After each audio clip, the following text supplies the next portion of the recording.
welcome guys back to another episode of Let's Build a Moba. In this episode we're going to be covering how to make sure that the networking's up. We're going to finish off on networking today with a little bit of some spice, with some explosions, literally. And we're just going to add a little bit of, sending messages over the streams and stuff like that.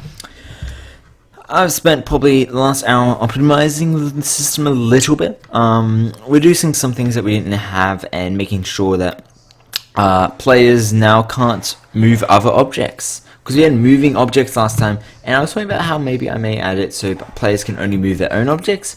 Oh, I added it. It's quite a bit extra, but I will be going over it in good detail and stuff. So, yeah, welcome guys back. I'm sorry this has been done kind of without on video. I just was going to record it and then I kind of did a bunch of them and I need to finish this, and then I took a little bit longer than I thought. And I got a lot done.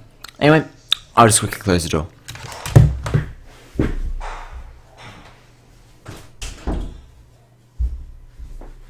Okay.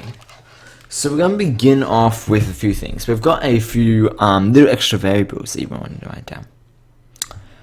We have a user address we don't believe we use anymore. Yes, that kind of went. I don't know how much it's going to be happy. Oh, no, we want IP address, definitely. Just not user address.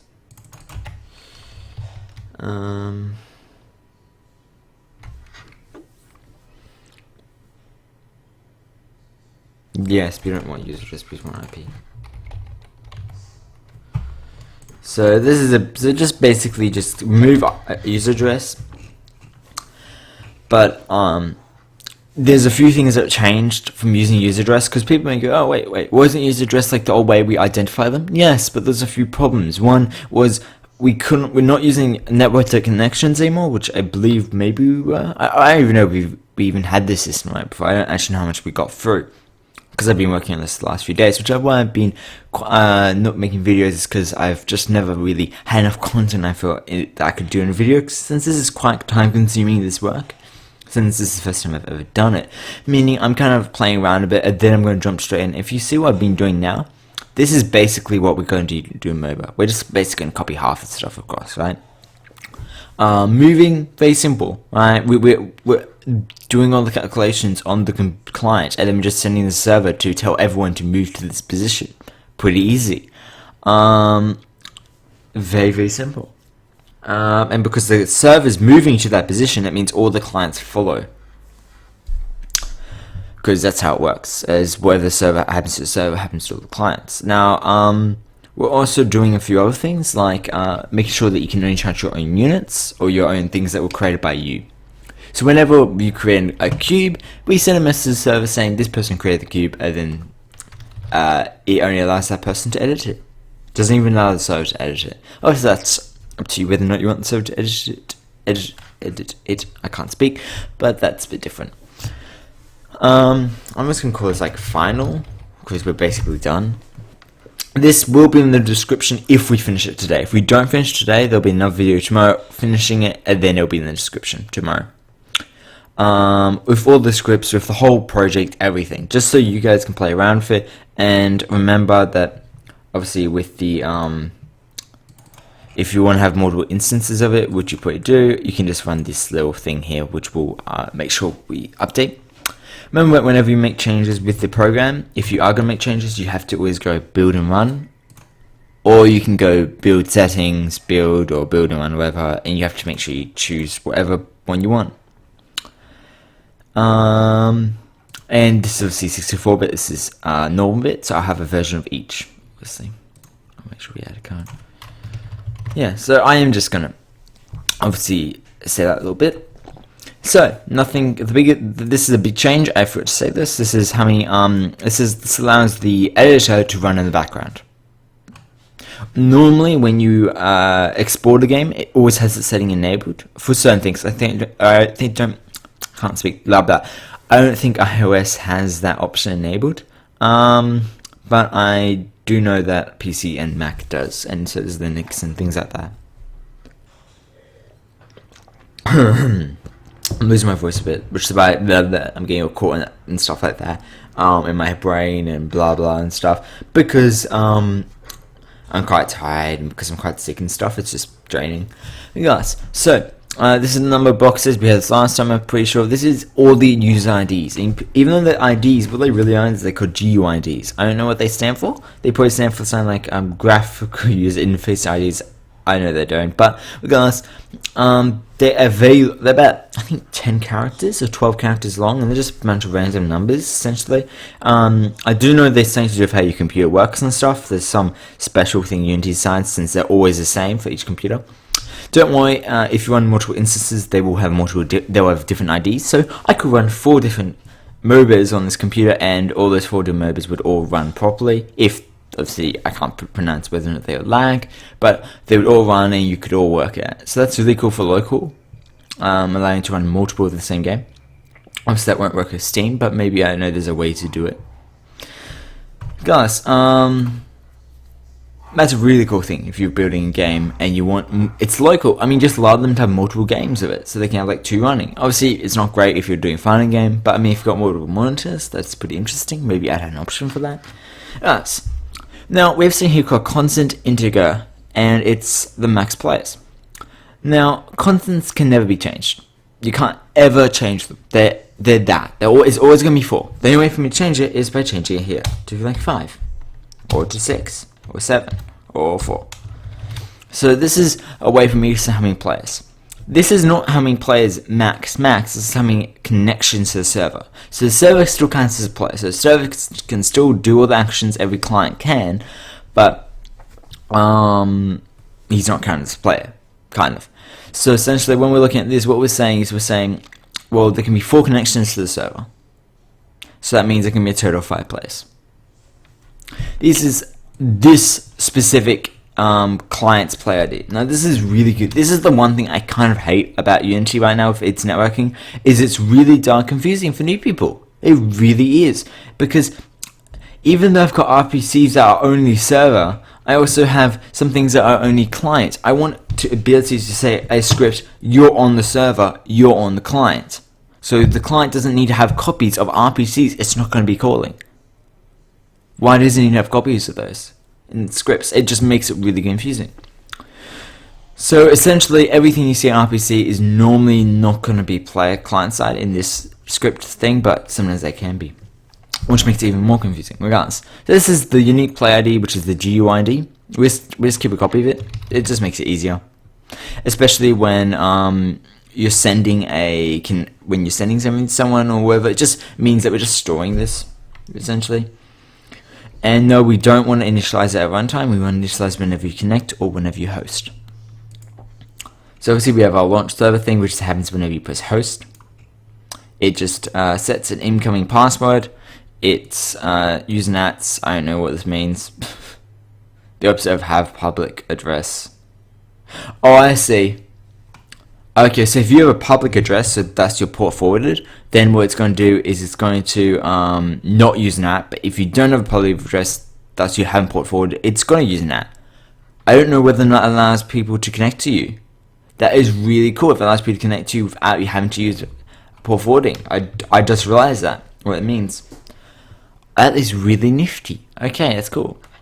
So when you start a server, obviously number of player max, and we can't change this. Obviously even says here, so that's obviously shows you can't change it. 500 is to 25,000 or 250, 100, whatever. That's how many. That's the port it's on, I believe. Is it the port? Yes, it's the listen port and the usenat. So whether or not we're going to use that or not, and then so whenever we're connecting, we always connect to that port. So that allows us to kind of almost have multiple servers on the same computer through the different listen ports. Really, really nifty. I believe I don't. This is so new for me. This is just going because there's not a lot of documentation of that stuff like listen ports and stuff. So this is just going off what I would assume it would be. So obviously we have a little testing environment thing, and then we have spawn box. You press spawn box, and you're the server. Right. This is what network peer type is. I don't know whether we did this before. I definitely know we did this, but the peer type is whether or not you're server or client. If you're a server, then we're just saying to just spawn a box. You don't need to do anything else. don't send RPC, just spawn the box. And when we spawn a box, we require an ID. And the biggest thing that you would need to change is that you need to change. I'm pretty sure that we didn't have this before.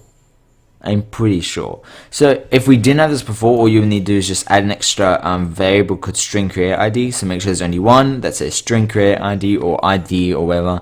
And then on the spawn box, you want to do the same thing with a string ID. And then essentially make sure that you just reference it here. Obviously add under create ID. So when you click create box, it spawns it. If you aren't the server, it sends a message to the server saying spawn it with my player ID. Now this looks like the exact same thing, but it's totally not. This is what's so confusing, because we're sending a connection to the server to run a script that we're using to send. So we're essentially using a script to send a connection to the server to use that script that we just used to send a script. I understand. I just said it really confusing, like, but that's why I hate it, because there's no way to say, oh well, we're sending it to the server and the server's got its own like unique script. There's only can ever be one or whatever, and then we can just send it to that script, say, hey, do this. There's nothing like that, and that's kind of irritating. I understand it just would add difficulty, but it just makes it a little bit almost lackluster, the system, and it's taking my OCD, me not doing that. And same over here. Okay. So we send it to the server with our player ID. If you're hosting, then it launches the server. Obviously, it does all that NAT stuff in the setting up server, and then it sets the player ID to be equal to the network player ID. Remember, this is your local player, so this is you. And then we're adding a list of IDs to the player. So essentially, whenever you host, your player ID is equal. You're essentially almost creating a network. You're essentially creating your player ID, and then you're kind of adding your player ID to a list of IDs. So that way that we can actually just basically use that to reference whether or not that cube is yours. So this is nothing about sending things to specific players. So this is connect, obviously, so we do the same thing. I mean, the one big thing here is that ID, I mean, if you host then connect, it kind of mucks it up, but that's just how it works, I guess. I will just fix that later if I really care. So if you're connecting, then what's going to happen is it's going to connect to an IP address, obviously, and connect on that listen port, and connect on that holy cow is the password. Obviously you can have a password field or whatever, but it doesn't really matter. I don't really care. And then player ID is player ID. It just does the same thing as this. And then you go, wait, where are we adding the ID? No, but the difference is the player doesn't want to add the ID. When we're hosting, that means that this player is now going to be host, so he should be adding the player IDs. But when we're connecting, the player that's connecting is going to be client. He doesn't need to have a list of the IDs. Maybe he does, maybe he doesn't. I don't want him to. So instead, we're just going to not do that. And then rather, we're going to have a connection here. This will be called on the server whenever a player connects, and it will give us the player. And we're just going to add it as an ID. Whenever the player moves, we move it as an ID. And we remove all the RPCs connected to that player, and all destroy all the player objects. All the cores connected to that player and destroy the player objects. Essentially cleaning him up. Okay, and then IP address is obviously just the input field for IP address. We've already talked about that. I gotta go quickly because we're already up to 14 minutes. I haven't even done anything. So player disconnect, we talked about that. On application quit, we talked about that. Update. If input.getMouse button down, so if you left click, we talked about that. That's no different. Move character. This is slightly different if we check the player spot. This is like essentially the ID. We could call it player ID. It doesn't really matter. ID, I guess. Doesn't really matter, does it? If the player ID is equal to the player ID, so essentially what we're doing is go. So when we're moving a character, we ask what character we're moving, we ask the destination, and we ask the player ID that wants to move it. So then we're checking whether or not the player ID that wants to move it is equal to the actual object's creator. If it is, then we're going to move it. If it isn't, then we're not going to do anything. Technically, the step isn't required, but this is a second check. So what happens is the client checks whether or not it's right. If the client checks whether or not it's right, then the server checks whether or not it's right. Now we're not going to have a list of all objects and associate them that way, so that's your proper check. But it's like a slight check. I can't really think of a situation that's really going to find out of a hacker, because normally they'll just change the ID and then they can access it. But that's going to require a lot, because you're going to have to require probably the server to be able to do that. Spawn box setup. This is just going to get the... Excuse me. This is just going to get the... This is just going to ask for the create ID, obviously. And there's no difference. Obviously, it's going to set the create ID here. There's nothing there, really. And then simple here. Spawn box. Nothing different. The only difference here is, I believe this is a new line, and I believe this is a new line. Make sure you this looks the same. So we have, obviously we need an ID, obviously, and make sure that you're saying the play ID of the box is equal to your ID of the creator, and make sure that the number box is ++, because that was a problem before. That wasn't happening. So the boxes were all going to be called, that were all called box 0, and I didn't realize that for ages. So selected, no different. No, so this is new, because now actually when you click them, they change color. Really cool. So selected, this is whether or not the box is actually selected. You can set multiple boxes and you can obviously deselect them yourself. We're not going to do you can only select one box, because that does require kind of like an overall arching class. But that's really easy anyway. You just like have example class hold selected. But we're not gonna go into this. We're just gonna focus on one simple thing. Play ID. So essentially, this is the play ID that created this box, right? So here, when you want to move the box, we check whether or not if it's selected, the box has to be selected, and the player IDs match. So the player ID of the box matches to the player ID that wants to move it. If it does, then we check input, and we also check whether or not your client or whether or not your server. If your server, we say just move it. You have ability to move it, so just move it. There's no need, because you can't send it to the server can't send a RPC to the server, because the server is itself and it mucks up, it just won't send it. So we have to just do a call. So this is no different. The only difference is there is an extra argument at the end called play ID. Make sure there's an extra argument, or 8 of them. Or 8, yes. This is new and this is new. Try pass is not needed anymore. This was a really cool function. I'm actually going to keep... no, I'm just going to delete it because it's pretty easy. But it was just a cool function because I was originally using what slot play you were in. So you'll like player 0, player 1, and this was a way to find out your name. And there's a bunch of other things. And it's a really cool function because it's easier than having to do a 2-line one, because you can do 2 lines. Hit me. If the play ID... So hit me is just kind of like if you get touched, then you're selected. So say it checks whether or not the play IDs match. They do. Then it's going to change the color to blue if it wasn't selected beforehand. So if it was non-selected, then it's going to change to blue. If it was already selected, then you're kind of unselecting it, and it's going to change back to red. If the play IDs don't match, then it's going to change it to green if it wasn't selected, and red if it was.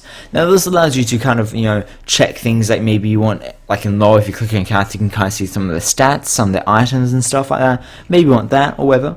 Guys, that's it. Not yet. We still have to finish a little explosion thing. I don't know if we'll get actually the art going, but we can at least make the little explosion kind of thing come out. So we'll actually build it. So we'll build them on. And then we remember that we actually have this running in the background. So we'll click this, and you'll see that these things run up even though we're actually clicked out of it, which is amazing. We're actually going to bring this over here. You'll see, just because it'll make it easier. Actually, no, we won't. We'll just create like a new one, because I'm lazy.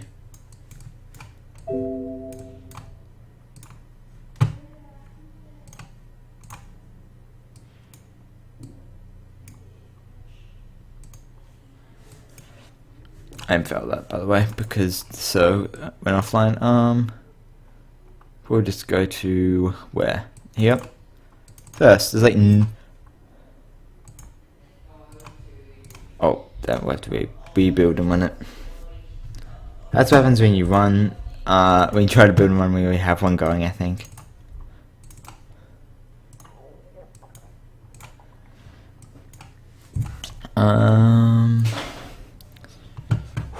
Host, connect,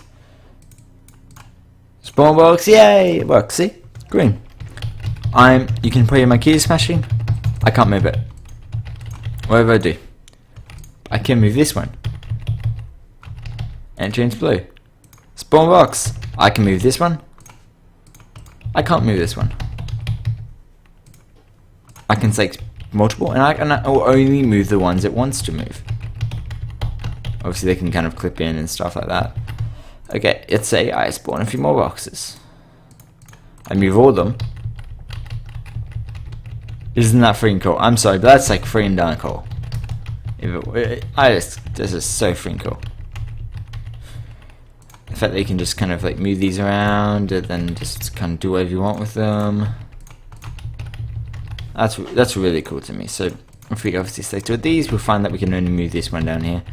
I honestly love that so much. It's really cool. But we want maybe a special thing that we right click and it sends like a pulse out.